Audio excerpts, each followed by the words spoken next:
Snap Studios. Hello, I'm Brian Cox. I'm Robin Ince. The Infinite Monkey Cage is back, and we are starting the series with a whole show about trees with Dame Judi Dench. What else we got, Brian? We're going to do What a Gas with Mark Miodownik, Unexpected Science History with Rufus Hound. I don't know what he knows about unexpected science history. Well, that's the unexpected thing. He hasn't got a clue. No, I'm hoping we're having some experts on there. Exploring with Annika Rice. No, that's just one of your dreams. The other night I dreamt I was exploring with Annika Rice. And also Alien Life in Glastonbury with Chris Lintott. Yeah. Infinite Monkey Cage. Listen wherever you get your podcasts. Now see here, anyone can bake bread, but few can rock it like Dave's Killer Bread. In fact, remember dinner rolls? Try rockin' rolls, a dinner roll done the Dave's way, soft, slightly sweet, packed with all the goodness you love. And at my house, I make my weekend lunch grilled cheese with Dave's white bread done right. It's white bread, but baked with the real stuff. Visit daveskillerbread.com to learn more and look for Dave's Killer Bread in the bread aisle of your local grocery store. Dave's Killer Bread. Bread amplified. This episode is brought to you by Progressive Insurance. What if comparing car insurance rates was as easy as putting on your favorite podcast? With Progressive, it is. Just visit the Progressive website to quote with all the coverages you want. You'll see Progressive's direct rate. Then their tool will provide options from other companies so you can compare. All you need to do is choose the rate and coverage you like. Quote today at Progressive.com to join the over 28 million drivers who trust Progressive. Progressive Casualty Insurance Company and affiliates. Comparison rates not available in all states or situations. Prices vary based on how you buy. In order to prove that a crime occurred, you have to demonstrate that somebody did something to someone. Now, you've watched TV, you understand this, but what if you don't know what they did, who they did it to, or even who did it? Today on Snap, a mystery like no other. We're calling it the Bone Reader. My name is Glenn Washington. Congratulations.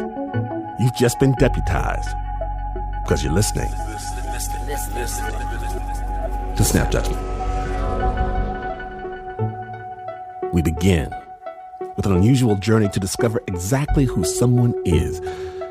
And of course, there is a small-town police chief doggedly searching far and wide for answers. And sensitive listeners should note, this story does contain reference to forensic material. It also involves a forensic artist who believes the biggest clue is right in front of their face. Snap Judgment.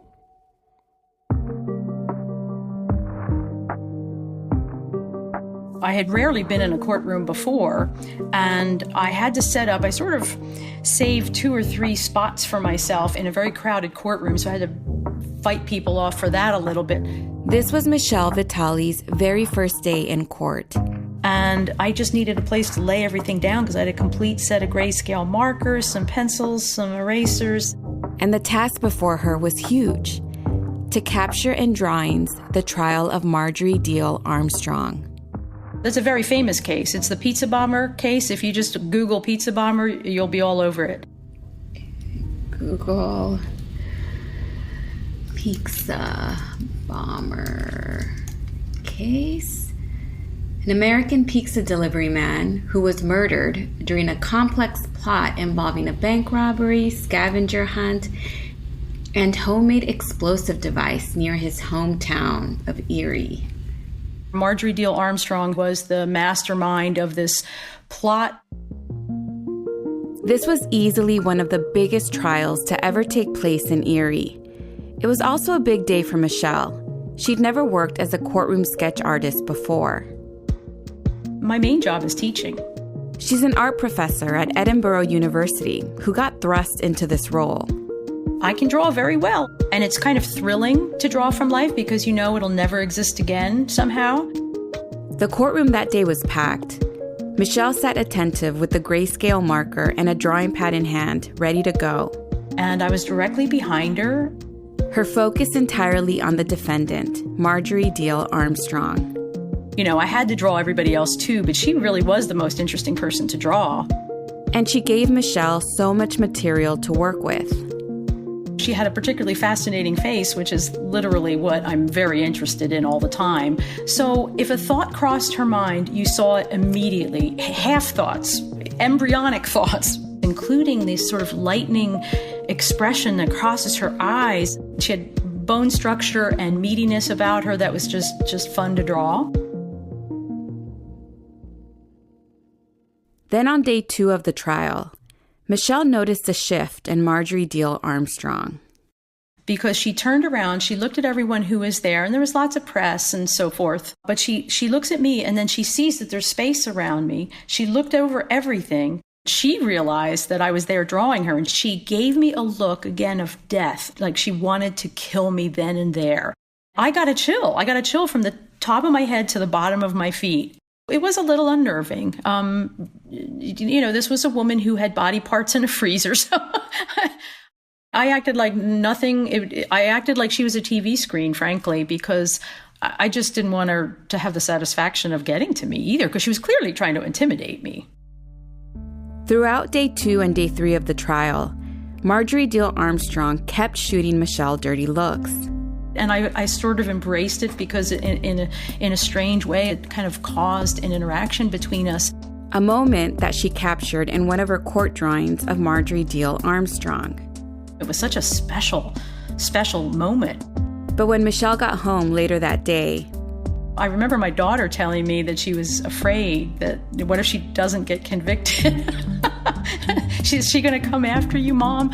I'm not a terribly fearful person, but I was a little bit, should I rethink this whole job? On day 4, I was just glad it was over in 4 days. The trial was over. Marjorie Deal Armstrong would be found guilty and ultimately sentenced to life in prison without parole. And I was like, good, done. But Michelle walked away from that courtroom realizing something about herself. As an art professor with a unique set of skills, I teach regular illustration, scientific illustration, and human anatomy. Who can paint and sculpt, and also happens to be married to a retired cop. I had, I think, essentially prepared for a life as a forensic artist my whole life. And I came out of it with a whole new direction. After the trial, Michelle kept her day job, but she signed up for a class on advanced osteology, which is a detailed study of bones. She already knew a lot about human anatomy. My expertise is in human bone structure. She could read bones, what they tell you about a person, the effect muscles have on human facial expression, for example. But this class helped her apply that knowledge to forensic reconstruction. This is a process of recreating the face of an individual, be it in a drawing or a 3D sculpture, in order to identify them. Michelle went on to publish a big research paper about her findings. Then she was invited to present that research at the Academy of Forensic Sciences. I was surprisingly well received. I had a crowd around me. People were taking all my cards and literature, and I've been busy ever since. Michelle started giving talks to various police departments and coroners' associations. She could sketch crime suspects. She could build a sculpture of a face simply based on the dimensions of the skull. She was a bona fide forensic artist. And then one day, in the winter of 2014, December the 12th, 2014, it was a Friday, around 12:30, and actually a couple of us were sitting here eating lunch. authorities in the small town of Economy, about 2 hours south from where Michelle lives in Pennsylvania, got a call. And one of the officers answered it. He says, okay, this is a strange one. He says, they said that somebody found a head in the woods. I said, oh, this can't be good. Michael O'Brien is a police chief with the Economy Borough Police Department. We're not busy. We're busy enough is what I always say, So I'm driving out to the scene, which is probably about a 5-minute drive or so. And, of course, I've got all kinds of things going through my mind. Oh, maybe it's something, just a Halloween mask, or it's a prop or something like that, And I just don't think I was really sure as to what I expected to see. When Chief O'Brien arrived on scene, it's in a wooded area. There's probably, I think, 10 houses altogether. Two of his police officers were already standing on the side of the road, looking down over the hillside. And I walk up and I said, I don't see it. And he said, no, it's right there. It's right there. We go down the hillside and yeah, sure enough, it was a real head. And what I was looking at was the back of her head. This gray, furry lump. And it reminded me of like a possum or something like that had been laying there. And what immediately struck Chief O'Brien was the condition of the hair. Like her hair had just been done. There's very little vegetation leaves mixed within her hair and stuff like that. Which he found odd because it had rained the past couple of days. Very hard. And the fact that it was just laying on top like somebody had just set it there or possibly rolled it there and it just came to rest there. And when he squatted to the ground for a better look, her face and skin were fairly clean. I mean, there were some dirt marks on it, but it was fairly clean, you know. It certainly didn't appear that it had been in the ground or anything like that for any amount of time. So really, all we had and all we're looking at is this severed head that's laying in the middle of this bare area 30 feet from the roadway. This was the first time in his 30-plus year career that Chief O'Brien was confronted with a stray body part, a severed head at that. There was just a lot of, I think, questions running through my mind, like, what am I supposed to do? We didn't know how it got there. We didn't know, where it had come from or who it belonged to. We knew we had a crime scene, let's put it this way. After doing a quick sweep of the area and coming up empty, Chief O'Brien and his team carefully placed the head inside a large brown paper bag. It was, I could use the word eerie, probably to say the least. Here you are walking out with this bag with this human head in it. Once they arrived at the morgue, Chief O'Brien hoped they would start getting some answers. The pathologist sets her on a table and starts to take a look at things. He had lifted the eyelids and pulled out those eye caps. It's almost like a contact lens, but it's just a lot thicker. It has these little barbs on it that hold the skin down. So they remove those, and that's where we discover that her eyes are both missing, and there's 2 red rubber balls placed inside her eye sockets. And I say a red rubber ball, it's like a toy ball that you would get out of a gumball machine. And in fact, when he picked it up, he had dropped it, and it just bounced across the room. We didn't know why these balls are placed there. Was this some type of a ritual? Was this some type of a practical joke? So that was very, very strange. Also strange was the fact that the head was embalmed, as if the body had been prepared for a funeral. I think we were all kind of shocked and dumbfounded. So yes, the whole thing became quite bizarre at that point.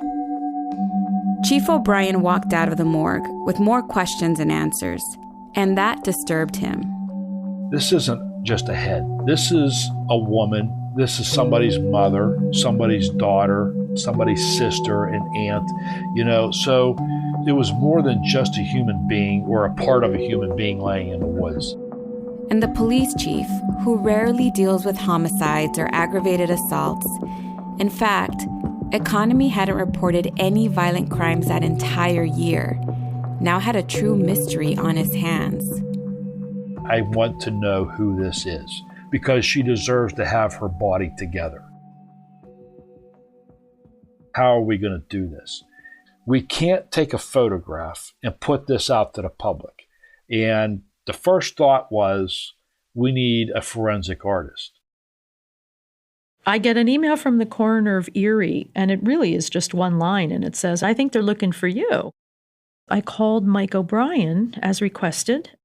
It's her. It's Michelle Vitali. And she says, I hear you're looking for a forensic artist.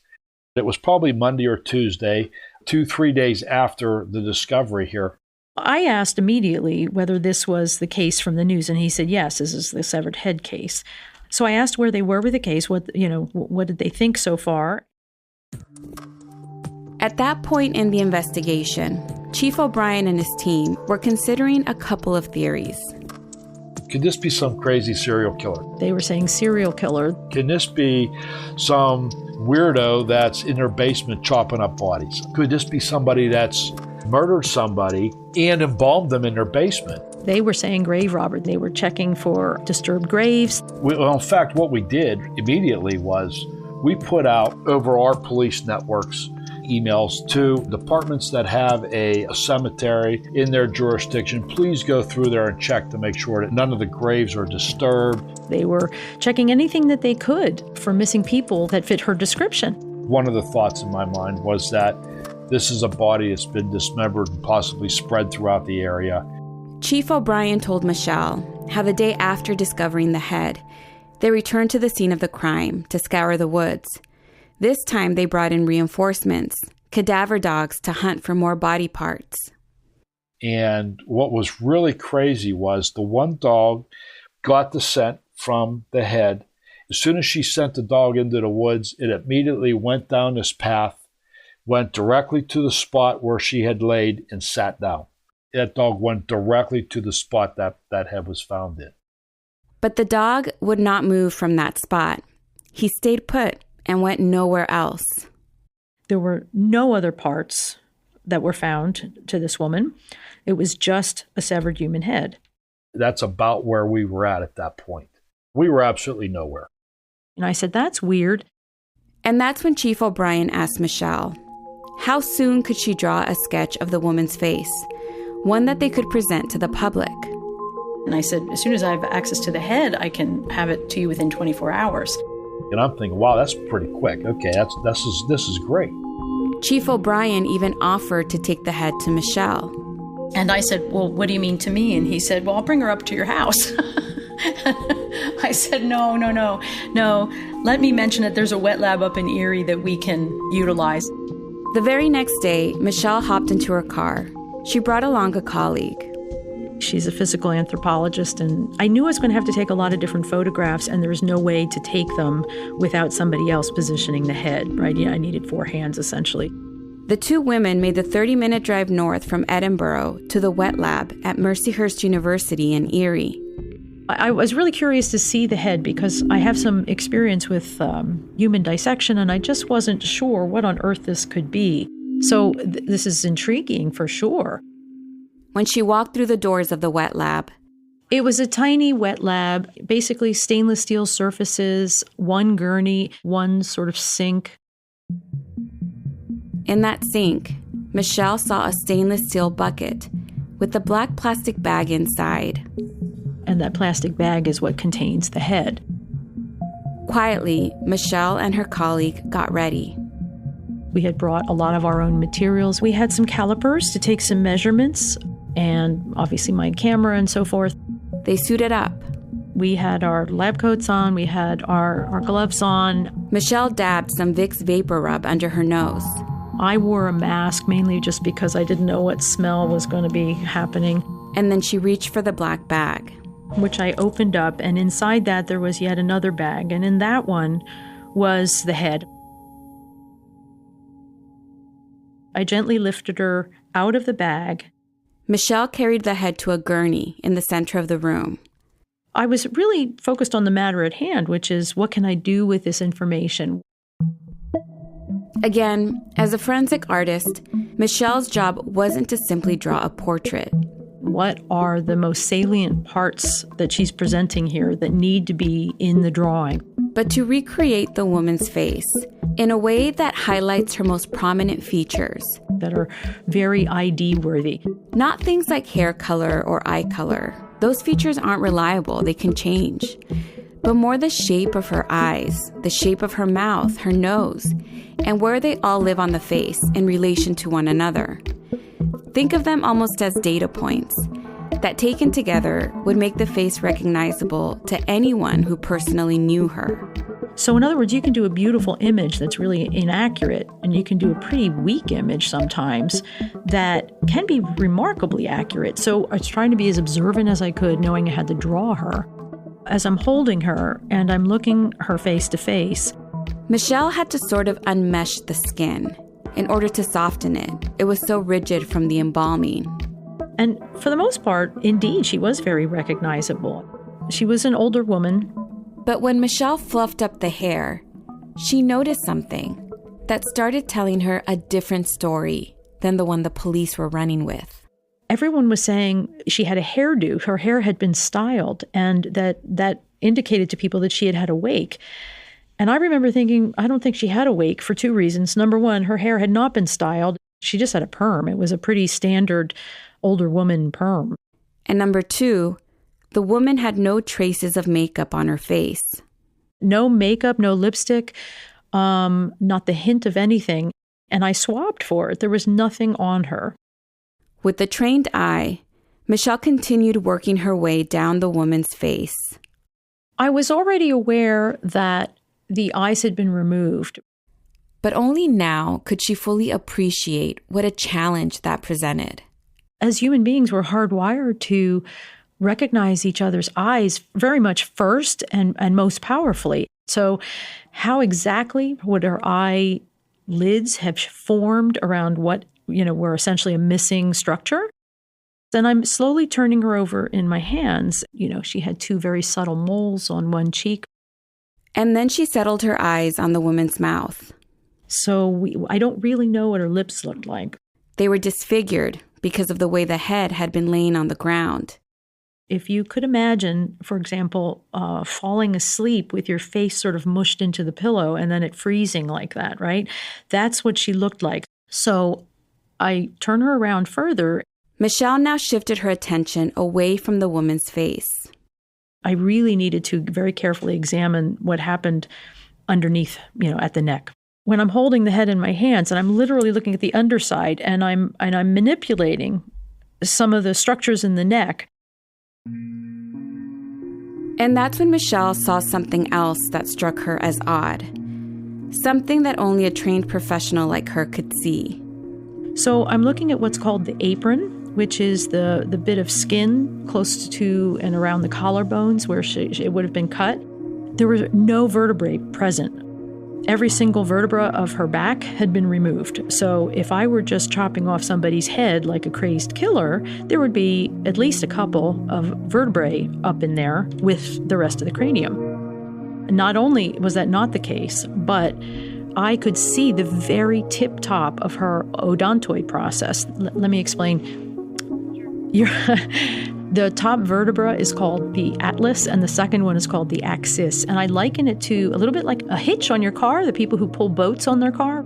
It's like a ball that goes straight up and it goes into your top vertebra and then sort of engages with the head. Whoever had cut this person's head off had cut directly through that. In other words, that is the absolute topmost point that you can cut a head off without damaging the head. This is something anybody who teaches gross anatomy can do. This is something I know how to do. A couple wheels started turning in my head, but I can honestly say I don't even think I formed the full thought at that point yet. But that was the beginning of me possibly thinking this is not in the direction that they're going in. It's a different direction.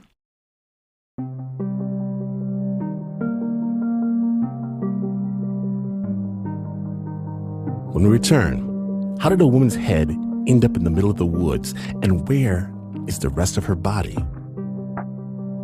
On Snap Judgment, the Bone Reader episode continues. Stay tuned.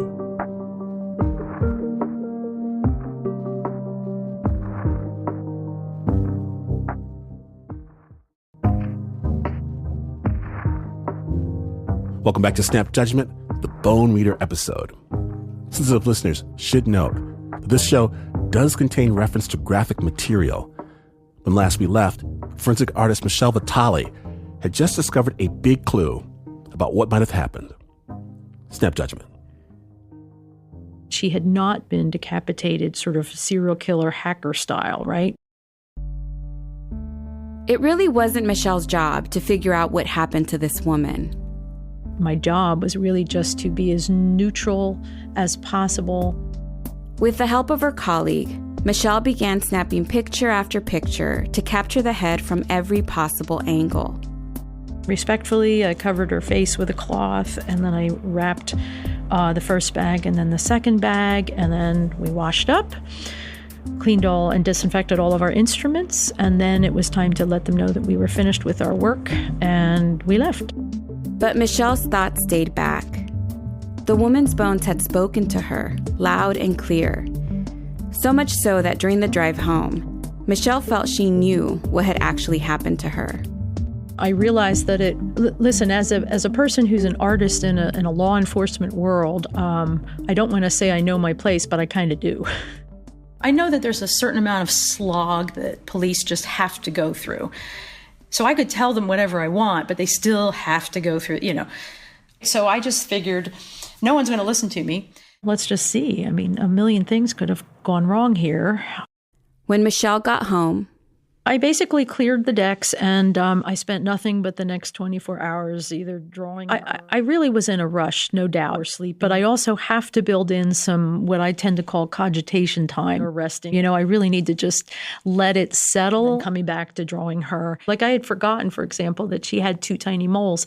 When it came time to draw the woman's missing eyes and disfigured mouth, the 2 most important features on a person's face. And I had to sort of neuter them a little bit and make them as neutral as possible. And then when I felt that it was ready, I sent the JPEG to Mike. I was, really impressed with the drawing that she produced, and especially in the amount of time she did it. So we were really excited about that. We scheduled a press conference with all of our local media. Chief O'Brien told the press almost everything he knew about the case, which was still very little. Severed head, embalmed eyes are missing. But he was able to add that the head belonged to a Caucasian woman and that they estimated her age to be anywhere between 50 and 80 years old. Then we pushed Michelle's drawing out there. Obviously, the sketch was our biggest piece of this. The image Michelle had started sketching just the day before was now all over the news. All the news media, because it was, a severed head, right? We dedicated a phone number, in hopes to generate leads. And over the next couple of days, leads started coming in. People called and offered up names and photographs of someone they knew who had passed away and looked like the woman in Michelle's drawing. I think that just about every name that has been given us had some sort of resemblance to not only the picture, but there was something on that person's face that I would look at and say, well, it does look like the head. But just as quickly as those leads came in, they died out. Yeah, this isn't panning out. She turned out to be alive. This woman with Alzheimer's isn't actually gone. And then they would find out the person couldn't have possibly been this, or they had the dentals didn't match up. By now, Michelle felt she had to say something about what she'd discovered back at the wet lab. She was convinced she knew why the police weren't finding any answers, why these initial leads were going nowhere. So within days, Michelle decided to do something. And I told the key person who, he literally was the one who could turn it around. She called Chief O'Brien, asked him if he had a minute. Then she went on to describe how the woman's head had been surgically severed from the body. While I'm talking to her on the phone, she's on a computer, Googling or whatever on eBay, embalming fluids, embalming tables. And why she believed that this had everything to do with why the police had not been able to identify her. I'm listening to this thing going, wow, this is just nuts, He was very polite, and he did say that there were some other things that they were looking into at the time. I can't say whether I really had a firm belief in it or not. And that was a really interesting idea. So I sort of stepped back at that point and just let them do their thing. The head, now living in a refrigerator in the evidence room of the Economy Borough Police Department, would get regular visitors who would take this sample to run that test.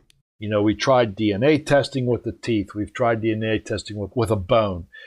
We did this isotope testing. So there was an awful lot of that going on in order to identify her. And we actually went as far as subpoenaed cremation records from several funeral homes. And we ran down every single one of those names, women that had passed in these certain years, to check to see if there was a likeness on that photograph compared to that of the drawing.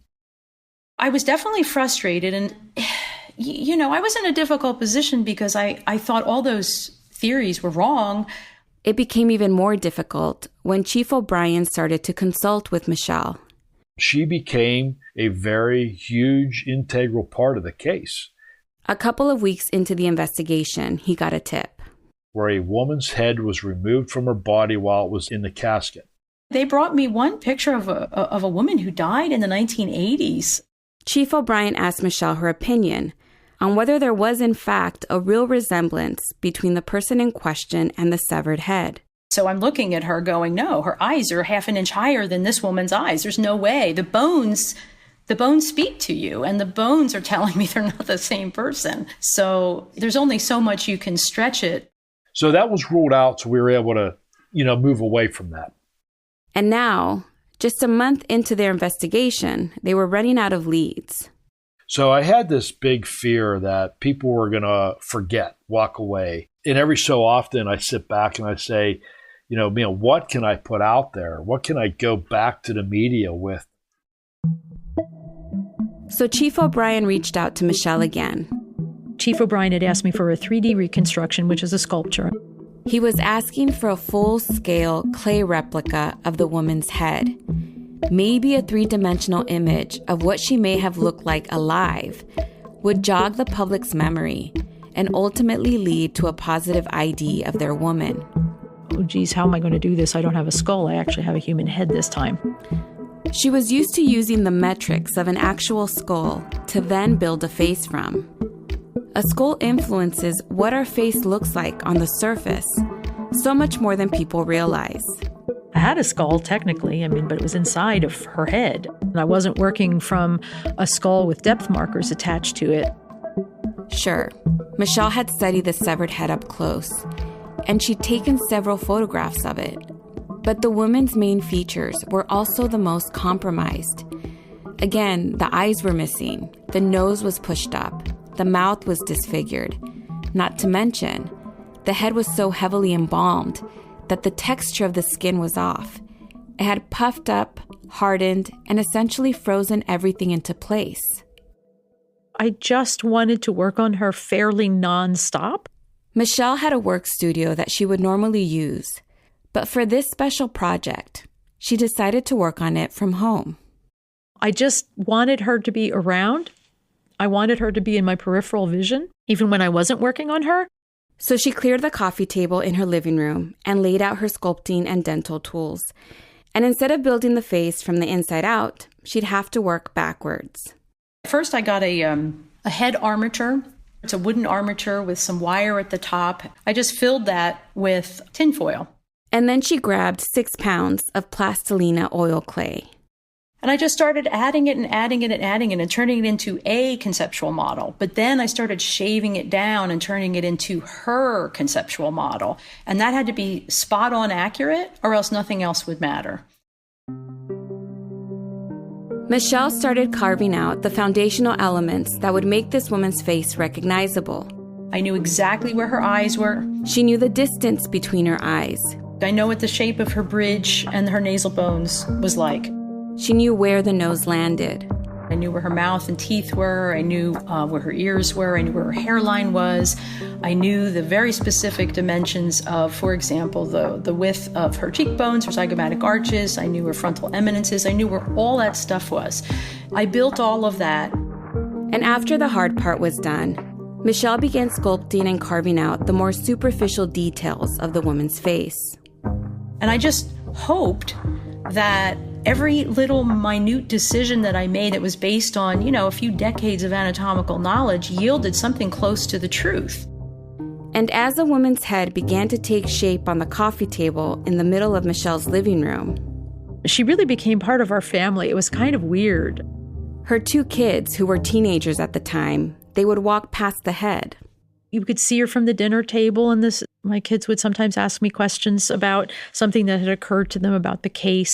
They knew the story, but they were not really privy to the pictures. My goal as a mother is really just to protect them from the worst of it, but not to pretend that these terrible sides of life don't exist. So she kind of was a springboard for different kinds of conversations along those lines.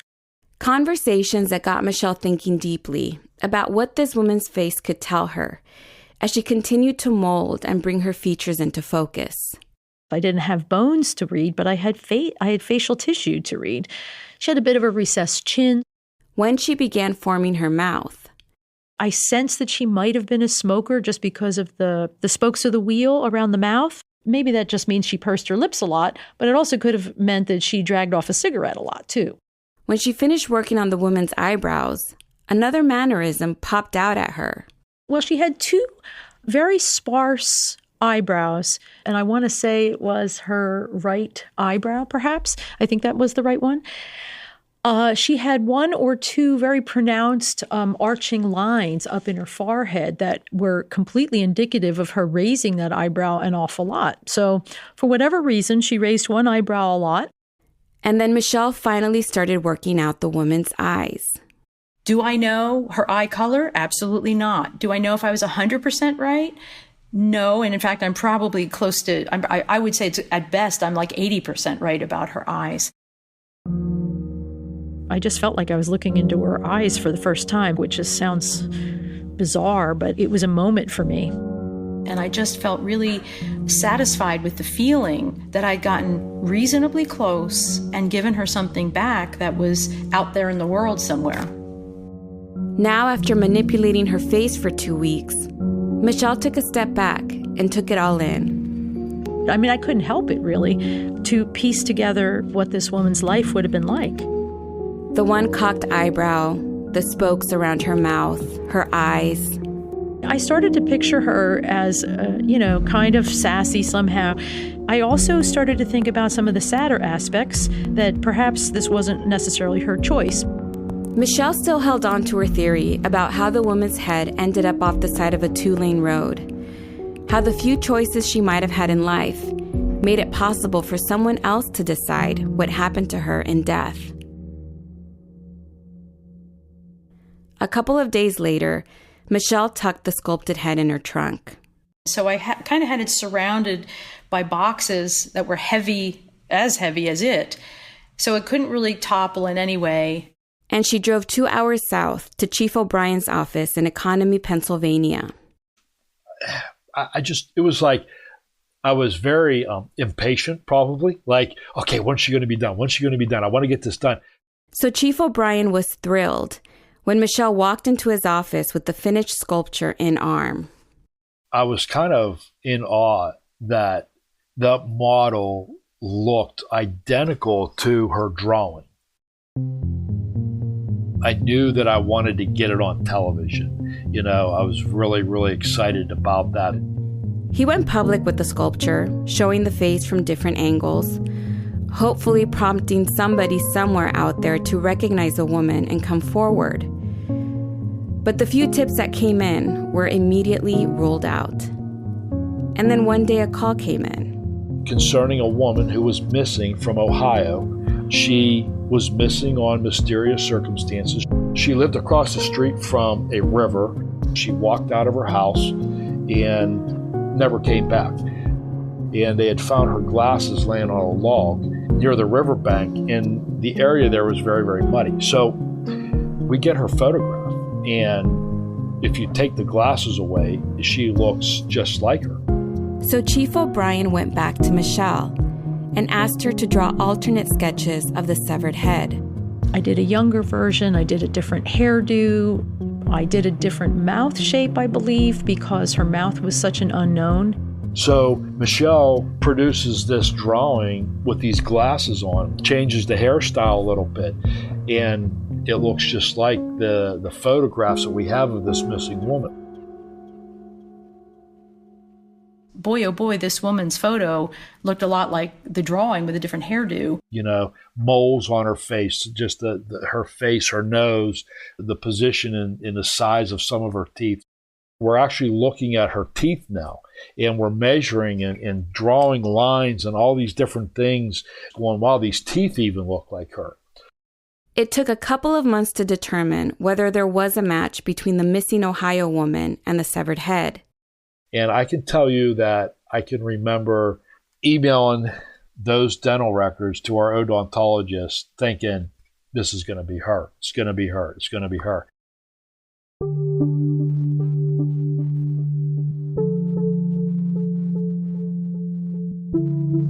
When we return, is the Ohio woman who went missing from her home under mysterious circumstances Jane Doe? Don't go anywhere. Snap Judgment.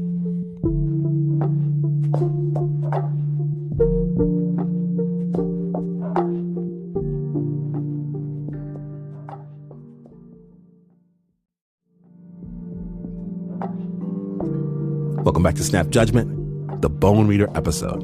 My name is Glenn Washington, and sensitive listeners should note this episode does contain mention of graphic material. When last we left, Chief O'Brien had just got an exciting tip. A photograph of a missing Ohio woman looks just like Michelle's drawing. Snap Judgment.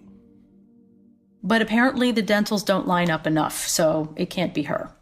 And this definitely isn't her. I was just like, it was like all the wind went out of me. It was like, oh, man. From an investigative standpoint, we know that we can move on now. But the downside to that is, here's this woman who's still missing from the place she belongs. We probably looked at about 60 different leads. As they neared the 1-year anniversary of discovering the head, we know exactly what you know right now, which was the fact that we had a severed head found in the woods that's been embalmed, whose eyes are now missing, who's been replaced with red rubber balls, and we have no idea who this person is. I think it's time we bring everybody together, and to me it was a big deal. Chief O'Brien called up every person that had been involved in the investigation. You know, I want a conference to sit down and say, all right, here's what we've done. Chief O'Brien and a couple of his officers, the DA, the coroner, the county detective, they all met up at the Economy Borough Police Department in the large conference room. And he very kindly invited me as well. And we were all around the table. Then I just sort of sat quietly. So let's brainstorm, let's throw some ideas out here. What can we do? What can't we do? And then maybe an hour into the meeting, they said, okay, so where are we? We're nowhere. We have absolutely nothing. Should we look at something else, And that's when Chief O'Brien said, a year ago, Michelle told me that she had this idea. And he said, why don't you tell them? And then they all looked at me. And I remember giving Chief O'Brien sort of a quick look like, can I really speak? I'm going, okay, I can't rule out anything here, And he gave me a look like, now's your chance. And I said, none of this says grave robber, crazed killer, serial killer, any of that stuff to me. It all says the body trade.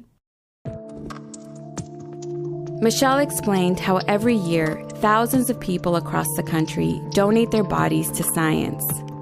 And I said, as soon as I saw this head, I knew exactly what I was looking at, which is professional anatomical cuts for very particular reasons. And they said, well, what reasons are those? She explained how these bodies are carefully divided into their respective parts. Usually they're used for scientific research, but there's also a gray market.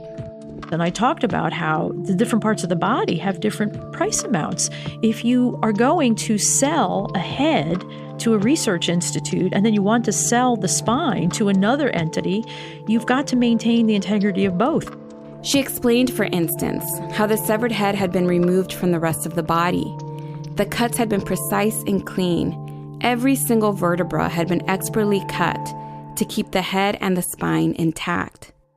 And thus you have a cut right through, the odontoid process, right at the very base of the skull, so that you maintain both areas in the most sellable form. And they said, sellable? And I said, yeah, sellable. We're not allowed to sell human parts, except guess what? It happens every single day. Listen, you can buy a human head for $800. And then they asked me more about the trade and how I knew about the trade. Well, it's because I'm an anatomy professor, and I gave them references. She told them about that one time a company reached out to her via email, asking her if she was interested in purchasing body parts for her anatomy class. I really honestly think that based on what I've seen, that this woman's head came from this trade. Part of her is in California, part of her is here, part of her is there. She probably has nerve tissue here and this there. This is the way the trade works. It splits you up into, you're essentially strip mined for all your parts, and then they go everywhere.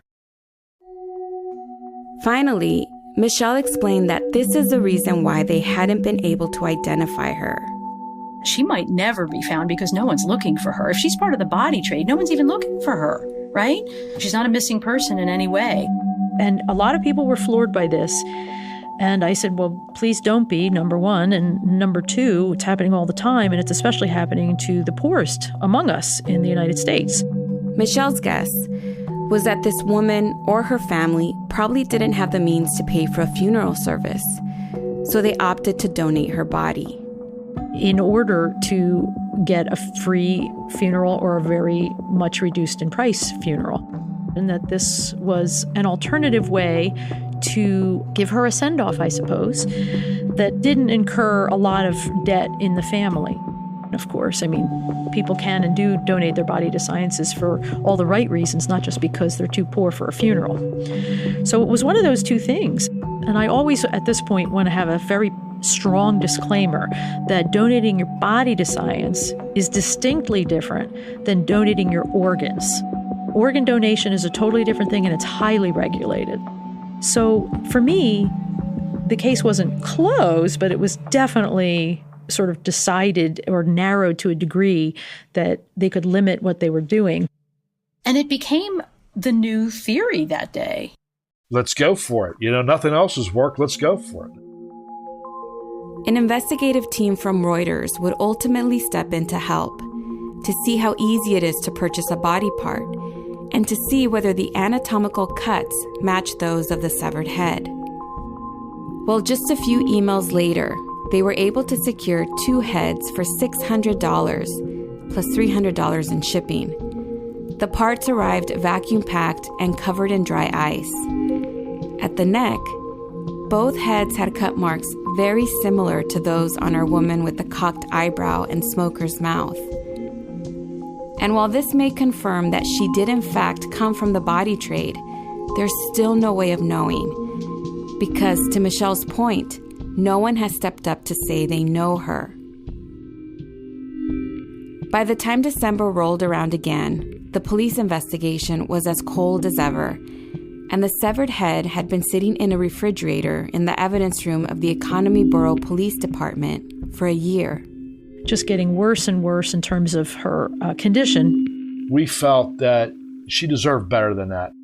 We decided that we wanted to have her buried. This isn't something that police departments do for the unidentified. Usually the county morgue will dispose of an unclaimed body. But in this case, Chief O'Brien decided to plan a funeral.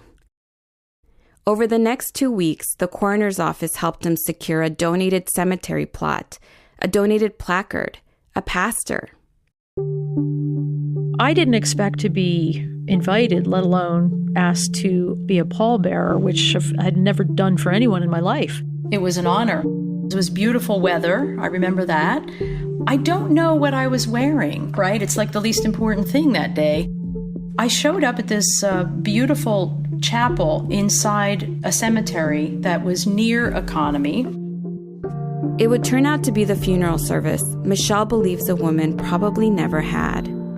Everybody who was a principal on the case, it seemed, was there. All the detectives. It was actually a fairly well. I've been to worse populated funerals than this woman's. So I was really overjoyed at that thought. There's just an entire lineup of men in dark suits. The hearse. We're at the chapel, and I walk in, and I will say I didn't know what to expect. But I was happy to see a full-size casket. Obviously, she didn't need all of that, but it was the dignified thing to do. Michelle, Chief O'Brien, and the rest of the pallbearers positioned themselves around the casket. And I was towards the bottom, the foot end of the casket. They squatted down to grab a hold of it. And when they lifted it up... Even though I should have expected this, I was very surprised at how light it was. There's nothing there, there is very little weight. It took almost no effort. I could see where that could say, hey, we're missing something, And then we carried her very light casket into the hearse, which then traveled just a little way down the hill. It was extremely somber, and most of us felt exactly the same way.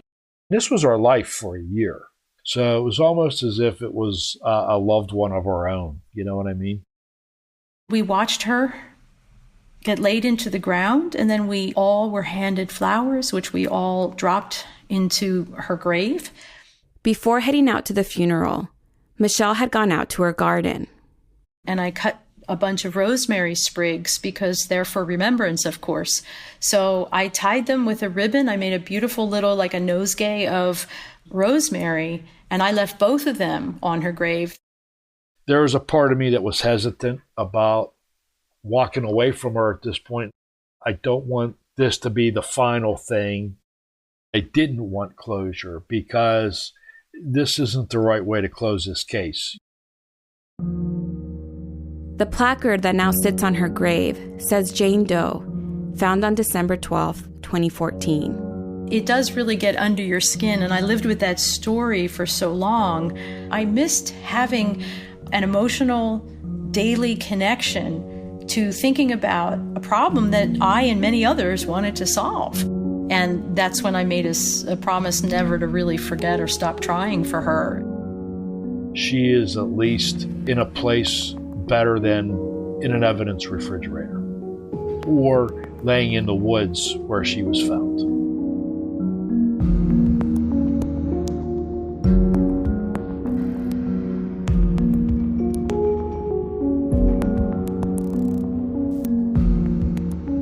A very, very big thank you to Michelle Vitali and Chief Mike O'Brien for sharing this story with Snap. More recently, Michelle worked on the Frontier Park skeleton case. A human skull turned up in Erie, and as soon as Michelle saw it, she drew a number of forensic sketches showing a white male with strong features. When the man's identity was ultimately discovered, he looked a lot like one of Michelle's drawings. Meanwhile, back in Economy, Chief O'Brien still waits for a new lead to pop up in the severed head case. Yeah, and let me try to get out of the way a little bit. Behind his desk sits a clay sculpture of Jane Doe.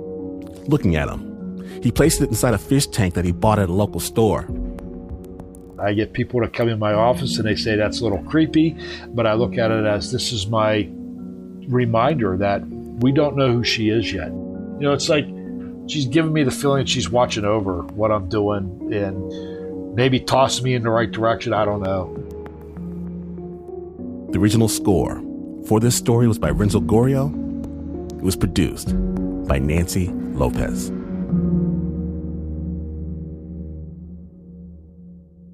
It happened. It happened. Think. Consider that was just one episode, just one magic bean. And understand, there's a whole tree full back where this came from. Beautifully assembled and delivered to you for free every week, the Snap Judgment Podcast. Subscribe and be the most interesting person at the barbershop, the workplace, the gym, at the family reunion. Have something to say that will shut down Gail and her ridiculous how to make deviled egg story. Shut it down forever. The Snap Judgment Podcast. Follow Snap on Twitter, Facebook, Instagram to find the story behind the story. And you won't even believe how good you'll look sporting your own Snap Judgment t-shirt walking down the street with your fine self. Snapjudgment.org. Snap is brought to you by a team that has a place for everything and puts everything in its place. Except for the Uber producer, Mr. Mark Ristich. It just shoves stuff in its pockets. There's Nancy López, Pat Mesiti-Miller, Anna Sussman, Renzo Gorrio, Shayna Sheely, Teo Ducot, Flo Wiley, John Facile, Marissa Dodge, Regina Bediaco, Davey Kim, Bo Walsh, and David Exame. Wow, this is not the news. No way is this the news. In fact, you could try to assemble the 2,000-piece puzzle of Times Square at night, and after many hours of frustration, be delighted to discover what you actually have, my friend. It's one of the rare vintage Pam Grier Foxy Brown poster puzzles. Instead, it's a true story. And you would still not be as far away from the news as this is. But this is PRX.